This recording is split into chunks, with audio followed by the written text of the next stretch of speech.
Shalom, damai sejahtera. Selamat hari Minggu dan selamat bertemu lagi kepada tuan-tuan dan puan-puan yang saya kasihi, dan juga kepada saudara dan saudari seiman yang saya kasihi. Saya Pastor Miller Likup. Hari ini, hari Minggu ini 27 hari bulan 2 ya. Saya mau terus sambungkan bagian yang kedua apa yang saya ajar minggu lalu. Minggu lalu adalah 20 hari bulan Februari tahun 2022. Oke, yang saya ajar minggu lalu adalah tentang berdoa di dalam Roh Kudus. So, kita telah mendengar berdoa di dalam Roh Kudus adalah yang nomor 1, kalau saya boleh pisahkan nomor 2, nomor 3, tetapi semuanya di dalam satu ayat. Di dalam 1 Korintus pasal 14 ayat 14 sehingga 15 sudah saya sebut itu. Tolong rujuk kembali kepada live Facebook ya pada minggu lalu tentang doa itu. Yaitu yang pertama, doa di dalam Roh ataupun Roh Kudus adalah kita berdoa dengan pikiran kita, otak kita aktif mendengar ya, dan juga Nomor 2, kita berdoa dengan roh kita. Roh kita. Bila saya berdoa di dalam roh, kata Rasul Paulus, roh saya berdoa. Begitu ya. Jadi yang nomor 3, hari ini saya mau ajar doa di dalam Roh Kudus. Nomor 3, yaitu berdoa dengan serentaknya, dengan pikiran kita, dan juga dalam waktu yang sama, dan dengan roh kita. Itu yang saya mau ajar hari ini. Oke? So, tolong bukan hanya mendengar, bukan hanya mengetahui dan hargai di dalam hati kita, lakukan. Jadi kalau kita mau terus pengalaman yang dalam di dalam apa jua bidang, kita harus latihkan, lakukan. Amen? So, ini adalah kebijaksanaan yang dikatakan oleh Yesus Kristus. Oke. So sebelum itu saya mau kita melihat kepada Alkitab ya. Beberapa macam doa di dalam Alkitab yang menggerakkan hati Allah untuk melakukan sesuatu untuk umatnya. Ini penting, untuk umatnya. Ya. Oke.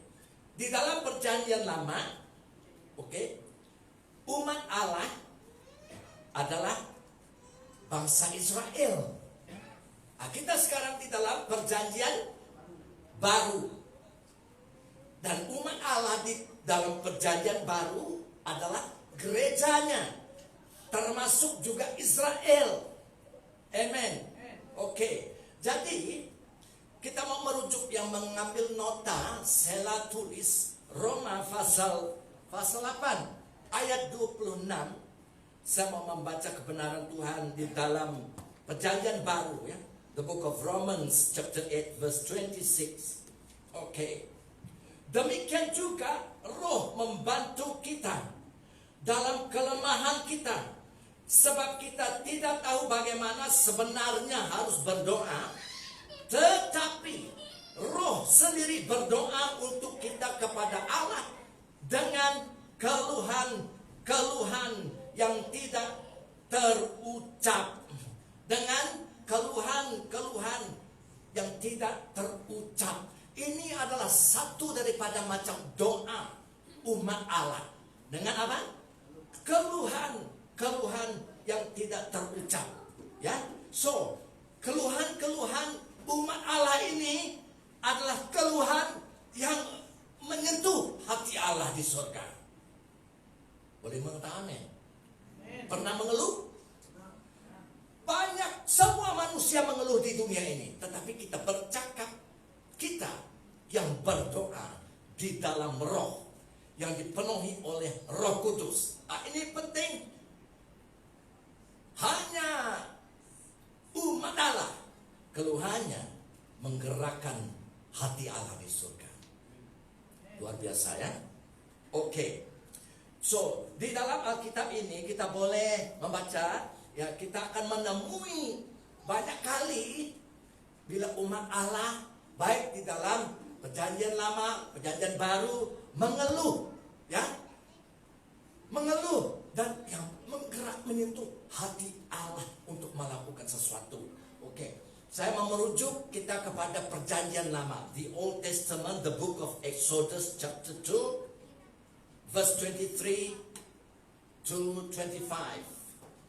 Keluarannya, perjanjian lama, pasal 2 ayat 23 sampai 25. Ini adalah setelah Yusuf yang di Mesir, dan raja yang mengenal Yusuf dan Israel yang di Mesir meninggal dunia, dan raja baru yang mengambil alih langsung tidak mengenal Yusuf dan orang Israel, dan mereka mula memperhambakan umat Israel di mana? Di Mesir. Oke, saya baca Keluaran pasal 2 ayat 23 sampai 25. Bertahun-tahun kemudian Raja Mesir mati ya. Tetapi orang Israel masih mengeluh. Apa? Mengeluh karena diperhamba, dan mereka berseru minta tolong. Seruan mereka sampai kepada Allah. Allah mendengar seruan orang Israel. Lalu dia ingat akan perjanjiannya yang dibuatnya dengan Ibrahim, Ishak dan Yakub. Allah ingat, Allah Israel, Allah perjanjian baru juga Allah yang perjanjian lama. Betul? Sama, perjanjian lama, perjanjian baru, Allah yang sama. Jadi kita harus tahu, hari ini juga Allah masih ingat perjanjiannya kepada umatnya. Kita umatnya.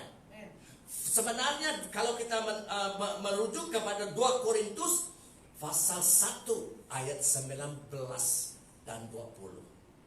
Firman Tuhan mengatakan, semua janji-janji Allah di dalam Alkitab ini adalah yes, ya, di dalam Yesus Kristus. Amen. Itu sebab kita mengamen. Yes, betul, benar, iya. Ya, ini menyentuhkan saya. Kenapa? Apa saja keperluan saya, Allah akan memberi saya. Keperluan. Bukannya kamu ingin hendak itu ini ya, keperluan. Di dalam Yesus kita tahu. Oke. Jadi kita membaca di dalam Hakim-Hakim, the book of Judges, pasal 2 ayat 18. Ini adalah umat Israel, umat Allah ini yang sudah masuk ke dalam tanah janji. Tetapi kita membaca sejarah Israel, umat Allah ini ulang-alik. Berulang kali mereka, Allah memanggil mereka tegar tengkuk. Betul? Stiff neck people. Sebentar menyembah Allah, sebentar menyembah bahala, backslide, dan mereka terus hanya berulang kali. Tetapi firman Tuhan yang saya baca sering kali, Allah masih mengasihi umatnya. Amen. So, ada peluang bagi mereka sekarang. Banyak Kristen pun tidak mau datang gereja, tidak mau lagi ikut Tuhan. Masih ada peluang, saya mau mengatakan, sebelum akhir hidup kita ya. So, kita melihat di sini Hakim-Hakim pasal 2 ayat 18. Apabila Tuhan memberi mereka seorang pemimpin, Tuhan menolong pemimpin itu dan menyelamatkan mereka daripada musuh. Selama pemimpin itu hidup, Tuhan mengasihani mereka apabila mereka mengeluh karena dianiaya dan ditindas. Yes. Jadi keluhan-keluhan adalah satu daripada doa kita umat Allah. Amen. Jadi saya percaya hari ini kalau belum tahu, saudara yang dikasihi, sekarang tahu. Bila kamu dipenuhi oleh Roh Kudus, bila kamu mengeluh, menggerak hati Allah. So, ini adalah umat Allah di dalam perjanjian lama. Jadi kita sekarang gerejanya umat Allah di dalam perjanjian apa? Baru. Kita di dalam perjanjian baru.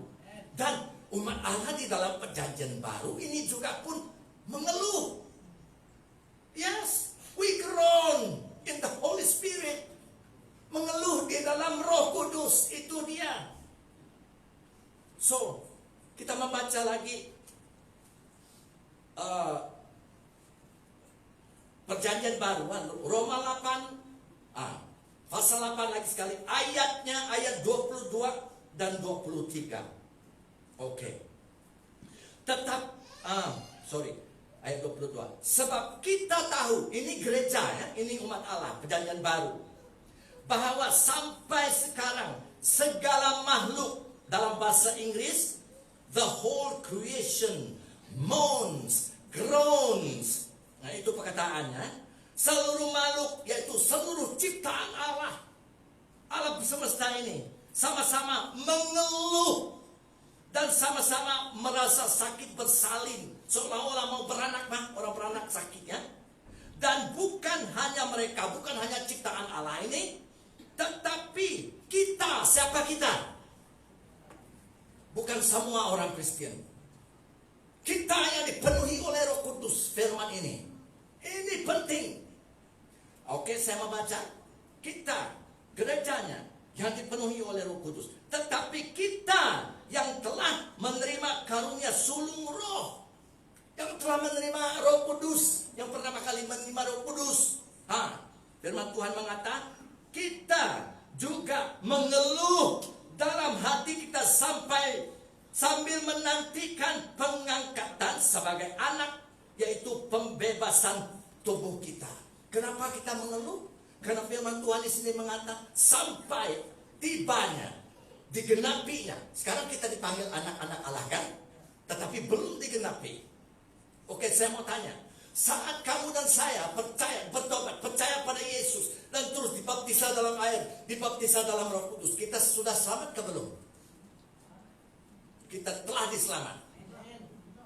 Nomor 2, kita sedang diselamat. Ada saya khotbah dulu. Roh kita telah diselamat. Kita ciptaan baru di dalam roh. Oke. Nomor 2, kita sedang diselamat. Siapa itu? Jiwa kita, our soul is being renewed every day. Dibaharui dengan pikiran Tuhan. Juga diselamat.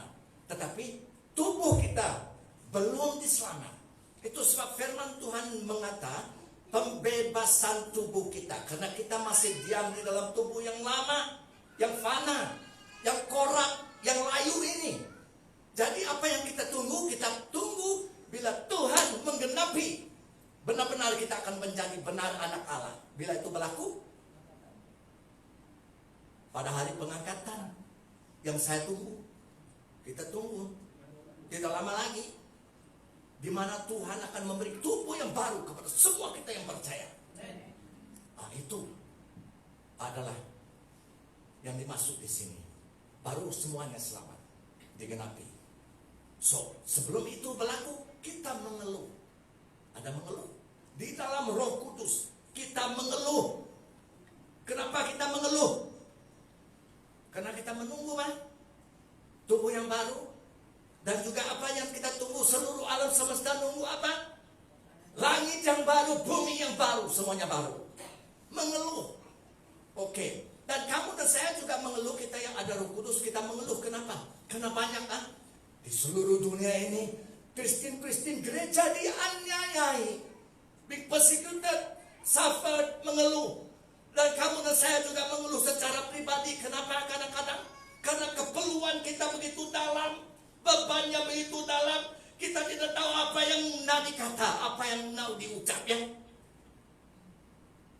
Dan Roh Kudus menggerakkan kamu dan saya dari dalam itu, supaya kita mengeluh.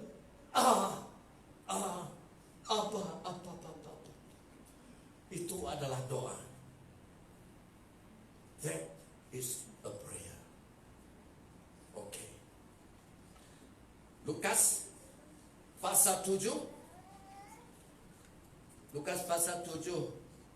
Saya mau membaca dari kita boleh baca semua itu. pasal 7 ayat 31 sampai 37. Saya mau membaca daripada ayat 33. Ini adalah kisah di mana Yesus menyembuh orang tuli, nadeninya bengal, dan dia juga bisu, tidak boleh bercakap.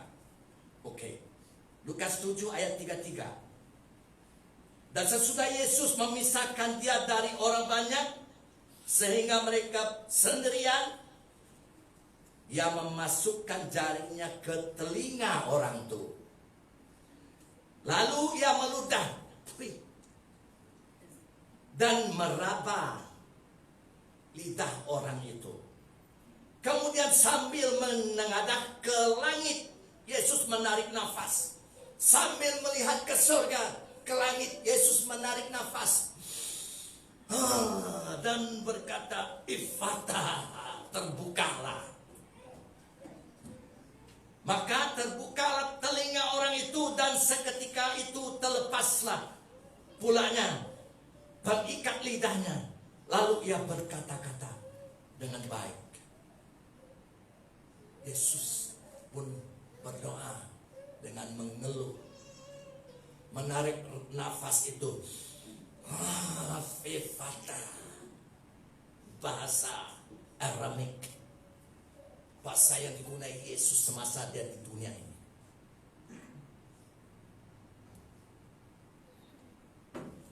English, the word is sigh.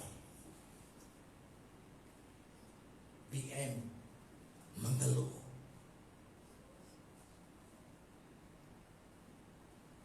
Jadi keluhan kita yang dipenuhi oleh Roh Kudus adalah doa. Banyak sekali saya mengeluh. Saya tahu gerak hati apa, Father. Ada satu lagi cara berdoa bagi umat Allah, bagi kita yang dipenuhi oleh Roh Kudus, yaitu bila kita tidak dapat mengeluarkan perkataan apapun, dan Roh Kudus pun tidak memberi kita firman untuk berdoa. Jadi doa ini adalah dengan apa? Tidak ada kata-kata, tidak mengeluh pun, tetapi dengan tetesan air mata. Pernah berdoa dengan tetesan air mata di sini jarang, tapi saya melihat saksian-saksian dari orang negeri China, Kristen berdoa, tetesan air mata mereka menangis, sangat berkesan doa itu. Dengan sepenuh hati, Pak. Ya, kita boleh melihat di sini di dalam Alkitab. Oke. Lukas pasal 7. Pasal 7 boleh baca daripada ayat 36. The book of Luke sampai 50. Saya hanya baca sebagian saja, oke? Lukas pasal 7 ayat 36. Seorang Farisi mengundang Yesus untuk datang makan di rumahnya. Yesus datang ke rumah orang Farisi itu, lalu duduk makan. Di kota itu ada seorang perempuan yang terkenal sebagai film star. Yang terkenal sebagai penyanyi. Bukan. Yang terkenal sebagai seorang berdosa. Banyak orang berdosa, tetapi saya baca gadis ini, perempuan ini terkenal sebagai orang berdosa. Hebatnya dosa dia. Apakah dosa dia? Kamu tahu ya? Kalau tidak tahu nanti tanya saya. Oke. Di kota itu ada seorang perempuan yang terkenal sebagai seorang berdosa. Ketika perempuan itu mendengar bahwa Yesus sedang makan di rumah orang Farisi itu, datanglah ia membawa sebuah buli-buli bualam berisi minyak wangi. Dalam bahasa kita di sini, sebotol minyak wangi dia bawa. Sambil menangis, ia pergi berdiri di belakang Yesus dekat kakinya, lalu membasahi kakinya itu dengan air matanya dan menyekakan dengan rambutnya. Dia lap dengan rambutnya. Dan kemudian ia mencium kakinya dan meminyakinya dengan minyak wangi itu. Dan kita meloncat pada ayat 45. Yesus mengatakan kepada orang Farisi yang mengundang dia itu, engkau tidak mencium aku. Mencium aku di sini bukan seperti cium dagingnya. This is a holy kiss. Cium yang kudus. Budaya orang Yahudi, cium yang kudus, ya. Oke. Dan engkau tidak mencium aku, tetapi sejak aku masuk, ia tiada henti-hentinya mencium kakiku. Engkau tidak meminyaki kepalaku dengan minyak, tetapi dia meminyaki kakiku dengan minyak wangi. Sebab itu aku berkata kepadamu, dosanya yang banyak itu telah diampuni. Bagaimana perempuan yang terkenal dengan dosa itu? Yesus mengatakan dosa dia yang banyak itu telah diampuni. Padahal dia belum berdoa dan mengatakan, aku bertobat, ampuni dosaku Tuhan. Tidak ada sepatah perkataan pun. Dia hanya apa? Menangis. So, kita terus baca.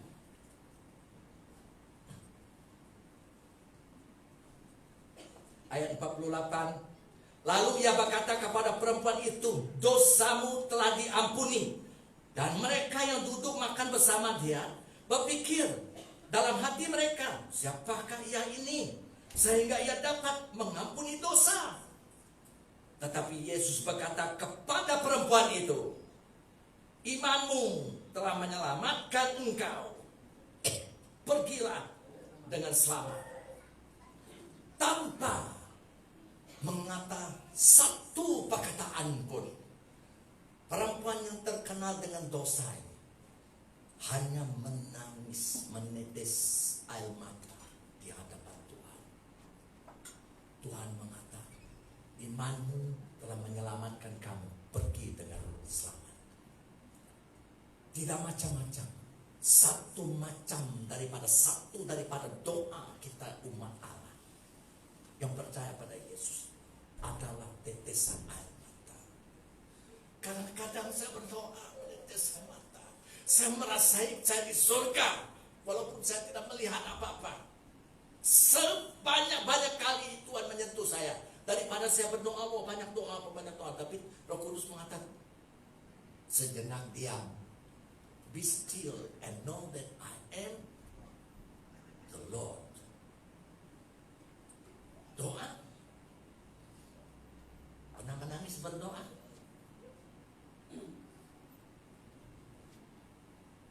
Tuhan melihat hati perempuan yang terkenal dengan dosa. Tuhan melihat hati kamu dan saya. Firman Tuhan mengatakan, kalau kita percaya di dalam hati dan mengakui dengan mulut bahwa Yesus Kristus Tuhan, kita diselamatkan. Amen. Jadi perempuan ini Tuhan melihat hati dia. Dia percaya. Dan bagaimana dia mengakui, bukan dengan mulut tetapi dengan tangisan dan tetesan air mata, dia selamat. Jadi jangan bingung.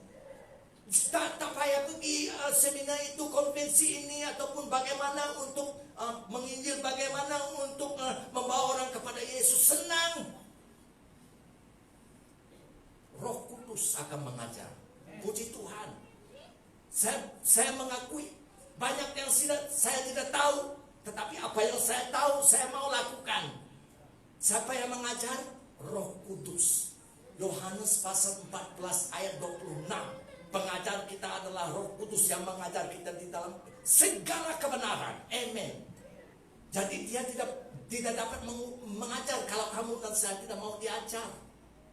Mula bergerak, dipimpin oleh Roh, melaku, berdoa di dalam Roh, latih, amin, dan kamu hebat. Haleluya. Jadi jangan salah paham. Kamu boleh tanyakan orang, kamu mau bertobat atau percaya pada Yesus, no problem. Tapi banyak orang sebut, berulang kali saya bertobat, saya percaya Yesus, tetapi tidak berubah, tidak ada perubahan hidup. Tuhan tahu. The Holy Spirit knows. Roh Kudus di dalam kita. Kita tidak boleh tipu dia. Jangan tipu diri sendiri. Ya, oke. Kita melihat di sini perempuan itu salah satu dari doa yang penuh kuasa bagi umat Tuhan yang dipenuhi oleh Roh Kudus adalah menangis. Yes, menangis. Latar belakang orang di Timur Tengah, orang Israel ya, yaitu apabila mereka mendengar seorang daripada keluarga mereka ataupun saudara mereka, seorang dari ahli keluarga itu meninggal dunia, mereka akan menghantar botol kepada keluarga mereka yang dekat itu, yang bersedih karena seorang dari keluarga mereka meninggal dunia. Mereka akan hantar botol. Apa di dalam botol itu? Minyak wangi? Are you sure? Bukan. Tetesan air mata yang mereka masuk ke dalam botol. Mereka hantar kepada saudara sedekat. Mengatakan, kami bersedih bersamamu. Sungguh banyak arti. Lebih baik daripada kita memberi bunga ya. Apa? Wreath. Is it wreath? So, karena ini juga di dalam Alkitab. Tahukah saudara dan saudari yang dikasihi, bila kamu dan saya di dalam roh menangis, Tuhan ambil air matamu dan dia ambil, dihargainya. Mazmur 56, perjanjian lama ya. Mazmur 56 ayat 9. Dalam BI Psalm 56 verse 8. BI satu ayat di atas ya. Oke. Mazmur 56 ayat 9. Engkau tahu betapa cemasnya hatiku, kata Raja Daud ini. Engkau tahu betapa banyaknya air mataku. Bukankah semuanya itu tercatat di dalam kitabmu? Dalam bahasa asal, dalam bahasa Inggris kita terjemahkan berbunyi begini. You put my tears in your bottle. Engkau masukkan air mataku di dalam botolmu, Bapa Allah. Dan itu adalah doa. That is a prayer. We can pray. Jangan salah paham. Bersendirian kita boleh gunakan ayat-ayat yang indah, yang cantik, yang bunyi in rhyme atau apa antara kita dengan Bapa. Tetapi adakah hati kita benar-benar mau menyentuh tangan Bapa? Doa. Dan satu daripada doa itu adalah tangisan kita. Tangisan. Oke. Ibrani pasal 5 ayat 7. The book of Hebrew, New Testament ya. Pasal 5 ayat 7. Ini adalah waktu Yesus hidup di dunia ini. Ya. Dalam tubuh manusia ya. Ibrani pasal 5 ayat 7. Dalam hidupnya sebagai manusia, Ia telah mempersembahkan doa dan permohonan dengan ratap tangis dan keluhan kepada Dia yang sanggup menyelamatkannya dari maut, dan karena kesalehannya Ia telah didengarkan. Jadi Yesus berdoa dengan permohonan dengan Allah Bapa di surga dengan apa? Tetesan air mata, tangisan, dan dengan keluhan-keluhan. So, doa, satu daripada doa, bukan hanya keluhan, tapi juga tetesan air mata. Jadi Roh Kudus yang di dalam kita itu boleh membawa kita dalam berbagai macam doa. Yes, berbagai. Ya, so dia semua ada di dalam Alkitab. Kita hanya membukakan mata supaya mata rohani kita melihat kebenaran yang ditulis semuanya di dalam Alkitab. Roh Kudus yang mengajar. Oke, Roh Kudus boleh memimpin kita di dalam berbagai macam doa. Ya, kita berdoa dengan mulutnya, keluar dengan mulut bahasa yang kita mengetahui, paham, bahasa roh yang diberi Roh Kudus. Dan kita juga boleh berdoa dengan keluhan-keluhan. Banyakkan ini adalah khususnya doa pribadi. Yes, boleh saya mengatakan ini juga. Ini khususnya khasnya untuk doa syafaat juga. Doa syafaat adalah peperangan rohani, bukan prayer meeting. No, doa syafaat di mana kita berperang dalam medan perang. Ini guna. Yes, boleh campur satu kali ya. Oke, so bukan juga dengan hanya mulut ataupun keluhan ataupun tangisan. Apalagi? Bagaimana lagi kita boleh berdoa? Bagaimana? Ada idea?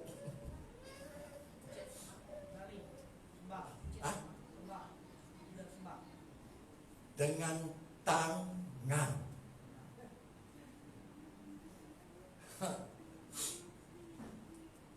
Ingat tidak? Oh, di dalam Keluaran pasal 17 ya, boleh baca di dalam Keluaran Exodus pasal 17 di mana umat Israel di padang gurun dan pada suatu ketika orang Amalek menyerang umat Israel itu. Jadi Musa suruh Yosua, kamu bawa tentara kita dan serang balik, berperang dengan Amalek. Semasa saya, kata Moses, di mana Moses pergi, Yosua berperang dengan orang Amalek. Semasa Musa membawa Aaron dan Hur ke atas puncak gunung. Nah, apa yang Musa buat di puncak gunung itu? Dia berdoa. Bagaimana dia berdoa? Angkat tangan dia. Firman Tuhan mengatakan bila tangan dia diangkat ke surga, ke langit, orang Israel menang, orang Amalek undur, kalah. Tetapi begitu lama lelah tangan dia turunkan tangannya. Bila dia turunkan tangannya, dia melihat orang Israel mula undur dan kalah, orang Amalek menang. Jadi Aaron dan Hur membawa batu. Mereka suruh Musa duduk atas batu. Dan mereka tolong Musa mengangkat 12 tangan Musa, seorang sebelah sana, ke surga. Dan seharian sampai petang, Israel menang. Doa tanpa satu perkataan. Baca di dalam sana. Satu daripada cara kita berdoa, kita umat Allah yang penuh oleh Roh Kudus. Firman Tuhan mengatakan di dalam Keluaran pasal 17 itu, tangan diangkat ke surga. Tangan diangkat ke surga. Wah, luar biasa. Yes. Tahukah saudara, pernah kita di sini memanggil Abba? Sudah pernah? Saya selalu memanggil Abba. Itu adalah doa. Firman Tuhan mengatakan, tulis saja Roma pasal 8 ayat 15 sampai 16. Kemudian Galatia pasal 4, sorry. Galatia pasal 4 ayat 6. Roma 8 ayat 15 16. Galatia 4 ayat 6. Firman Tuhan mengatakan, di dalam Roh Kudus itu, Roh Kudus di dalam roh kita itu bersaksi sama-sama dengan roh kita itu mengatakan bahwa kita adalah anak-anak Allah dan kita berseru Abba. Satu daripada doa Abba.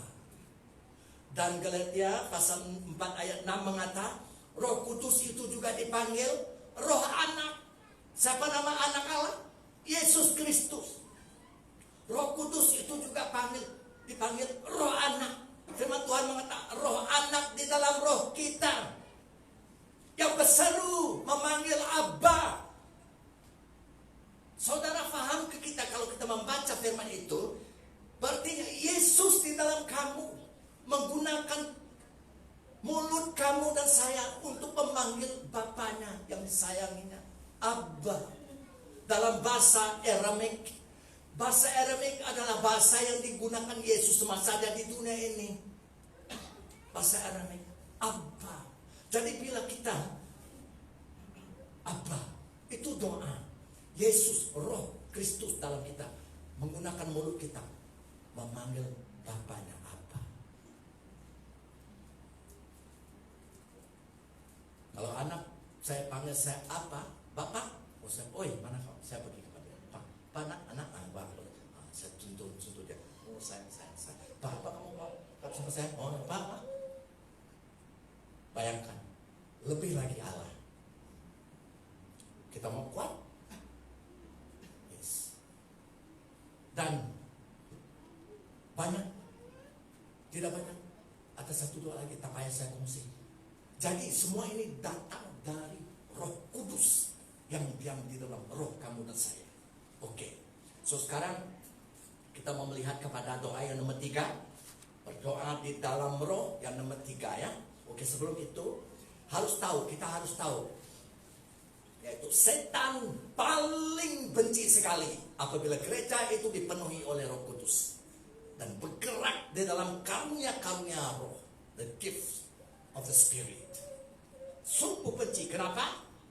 Karena dia tahu Roh Kudus membebas gereja untuk berdoa. Apa? Roh Kudus membebas Kristen untuk berdoa. So banyak Kristen tidak dipenuhi oleh Roh Kudus. Mereka pikir mereka pandai berdoa, ada berdoa. Tidak. Tempat doa yang benar, yang penting sekali adalah di dalam Roh Kudus yang menetapi, mendiami roh kita manusia. Amen. So setan tahu kalau kamu dan saya dipenuhi oleh Roh Kudus dan digerak dan berdoa di dalam Roh Kudus, doa kamu dan saya adalah doa yang betul, benar dan penuh kuasa. Itu sebab setan sedaya-daya upayanya mau menghalang supaya gereja, supaya Kristen tidak percaya pada Roh Kudus, tidak menerima Roh Kudus, supaya tidak bergerak dalam Roh Kudus, tidak berdoa di dalam roh. Setan menghalang, banyak ditipu. Kenapa? Karena kita manusia, karena Kristen tidak mau menyelidiki, tidak mau disiplin, tidak mau benar-benar mencari kebenaran di dalam ini. So, mari kita melihat kepada 1 Korintus pada pasal 14 Perjanjian Baru. 1 Korintus pasal 14 ayat 18 dan 39. Ini ayat sangat penting bagi saya. Ayat 18, gariskan dengan terang. Surat Korintus ini adalah surat daripada Rasul Paulus, diurapan oleh Roh Kudus yang mengirim surat ini dengan kebenaran yang dari Roh Kudus kepada gereja Korintus. Dan di dalam ayat 18, 1 Korintus pasal 14 ayat 18, dia mengatakan, aku menganggap, siapa aku? Ini pribadi, this is personal, individual. Aku, kata Paulus, mengucap syukur kepada Allah bahwa aku, personal, pribadi ya, berkata-kata dengan bahasa roh lebih daripada kamu semua. Lebih daripada kamu semua. That is the key. Oke, ayat 39. Bagus saya membacanya juga. Karena itu saudara-saudaraku, ini untuk gereja juga. Usahalah dirimu untuk memperoleh karunia untuk bernubuat, dan janganlah melarang orang yang berkata-kata dengan bahasa roh. Oke. Saudara yang saya kasih, tahukah saudara, kita gereja harus tahu ini. Karunia roh yang pertama kali yang diberi Tuhan Yesus kepada gerejanya, bila gerejanya lahir di bumi ini, pasal 2 adalah karunia Roh Kudus yang bernama karunia bahasa roh. That was the first gift Jesus gave to the church. Lagi kita mengatakan no important. Di mana 120 murid-murid Yesus, mereka berkumpul di Yerusalem, ya. Dan apa mereka buat di sana? 120 mereka berkumpul berdoa setiap hari selama 10 hari. They prayed for 10 days. Selama 10 hari mereka berkumpul dan berdoa setiap hari. Dan mereka berdoa dengan pikiran mereka, with the understanding, dengan pikiran mereka. Tetapi pada hari Pentakosta, setelah mereka menerima Roh Kudus memenuhi mereka, mereka beralih daripada berdoa dengan pikiran kepada berdoa di dalam Roh Kudus. Amen. So, kita melihat di sini, kita mau melihatnya, yaitu mau belajar Roh Kudus yang mengajar, kita harus latihkannya.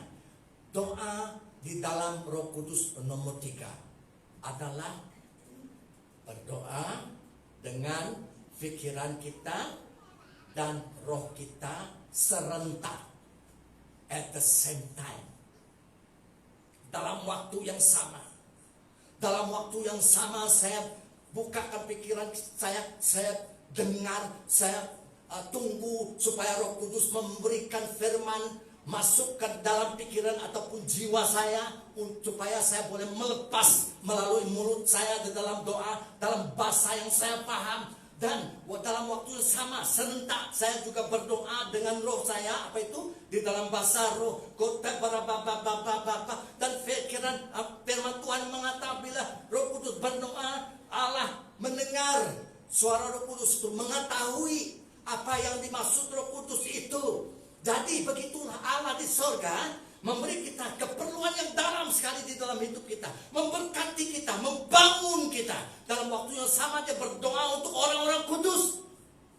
Dan dalam waktu bersama yang memberikan di dalam pikiran kita, jiwa kita, melalui perasaan kita, ataupun kita mendengar suara Tuhan, ataupun melalui visi, ya. Buka mata kita. Tadi kita dengar kalau berdoa tutup mata. Saya mau tutup mata juga kadang-kadang berdoa, tetapi saya sering kali membuka mata. Sebab bila saya membuka mata, saya melihat visi. Walaupun visi itu tidak terang, saya tahu sesuatu berlaku di dalam udara ini. Dan itu yang dikata Roh Kudus untuk saya, kepada saya, untuk dikongsi, untuk membangun kita, gerejanya. Yes. So ini adalah doa yang ketiga. Doa serentak sekaligus dengan pikiran kita dan dengan roh kita, dalam bahasa yang diberi Roh Kudus kepada kita. So kita dengar, loh, kita dalam waktu yang sama kita berdoa dengan roh. Goteba syabarabada, kita dengar dan kita terima dan kita lepas dengan bahasa yang kita paham. Oke, kita doa lagi di dalam bahasa roh. Sampai 15 menit, setengah jam pun kita tidak ada, kadang-kadang tidak menerima apa-apa dari Roh Kudus di dalam pikiran kita. Ini berlaku. Dari apa yang kita lakukan, kita berhenti? Tidak. Kita terus doa. Karena Roh Kudus akan hanya memberikan apa yang dia hendak kita doa dalam waktu dan keadaan yang dia tahu kita perlu sesuatu. Orang itu perlu sesuatu. Mungkin dia akan datang besok ataupun 2 hari kemudian. So itu sebab bukan hanya seminggu sekali kita berdoa di dalam roh. No. Roh hidup di dalam kita seminggu sekali kan? Roh itu hidup di dalam roh kita setiap masa. Itu sebab firman Tuhan mengatakan dalam Efesus pasal 6 ayat 18, berdoalah setiap waktu di dalam roh. Dan saya seringkali bila saya berdoa pribadi di rumah ataupun doa syafaat di sini, dalam bahasa yang kita tahu, dengan pikiran kita, dalam roh kita, dalam bahasa roh, saya kadang-kadang tulis, kadang-kadang saya di masalah saya tulis. Sebab saya menerima apa yang diberi Roh Kudus kepada saya. Kadang-kadang dia mau saya kongsi, pagi ini saya kongsi apa yang diberi Roh Kudus kepada saya. Di Golgota ya, sudah selesai. Amen. Peperang dalam kemenangan. Itu Itu yang diberi Roh Kudus. Roh Kudus tahu keperluan kamu dan saya. Jadi terus berdoa, sentiasa berdoa di dalam bahasa yang kita tahu kan. Apabila kita menerima pikiran sesuatu, keadaan-keadaan kita tahu keperluan orang, Roh Kudus memberitahu kita. Orang itu perlu pergi ke sana. Roh Kudus memimpin. Kata bapak terima. Oh, yes, oke. Tulis, saya tulis. Doa di dalam Roh Kudus. 1, 2, 3. 3 macam ini. Membangun seorang Kristen itu. Membangun juga gereja. Amen. Saya mau menghabiskan dengan satu ayat yang ditulis Paulus tadi. 1 Korintus pasal 14 ayat 18 kan? Aku, kata Rasul Paulus kepada gereja Korintus, aku mengucap syukur kepada Allah bahwa aku berkata-kata dengan bahasa roh lebih daripada kamu semua. Juga berdoa dalam bahasa roh lebih daripada kamu semua. Jadi kita melihat di sini, kita melihat rahasia, kita melihat keajaiban Rasul Paulus itu. Rasul Paulus adalah seorang manusia seperti kamu dan saya. Tetapi bagaimana seorang manusia seperti kamu dan saya dan Rasul Paulus ini, dia firman Tuhan mengatakan dia keluar masuk di penjara, dalam penjara. Kenapa? Karena dia menginjil, dia memberitakan Injil. Dan apa lagi? Didera di luar batas. Ini firman Tuhan yang saya tulis di sini. Dan kerap kali dalam bahaya maut, in danger of death, many times. 5 kali dia menerima sebatan yang dipanggil sebat 40 kali kurang 1. Sebat 40 kali kurang 1. Dia menerima sebatan itu 50 kali. Jadi kalau dijumlah berapa kali? 195 kali. Koyak butuh. Patutlah dia mengatakan di dalam Galatia pasal 6 ayat 17. Di dalam tubuhku ada tanda-tanda milik Yesus. In Inggris, for I bear in my body the marks of the Lord Jesus. Koyak tubuhnya. 195 dalam 5 kejadian dia menerima sebatan 40 kurang 1 itu. Jadi soal dia didera, ada 1 kali dia dilempar dengan batu, orang pikir dia mati, tetapi dia hidup. So, kamu dan saya boleh tanya, bagaimanakah Rasul Paulus, seorang manusia seperti kamu dan saya, boleh terus hidup memberitakan Injil? Bagaimanakah dia boleh terus bertahan, boleh terus tidak mengaku kalah, boleh terus tidak putus asa, tidak kecewa, dan terus bergerak maju melayani Tuhan sampai akhir? Bagaimana? Dia mengatakan, aku mengucap syukur bahwa kepada Allah bahwa aku berkata-kata dengan bahasa roh lebih daripada kamu semua. Itu rahasia. Ingat, itu rahasia. Jadi gereja akan hebat bila kita tahu tempat doa yang benar di dalam Roh Kudus. Tuhan memberkati semuanya gereja bagi kemuliaan Tuhan Yesus. Amin.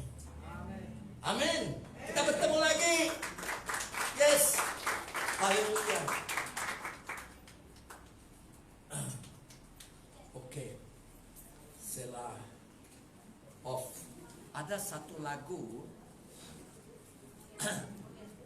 Lagu itu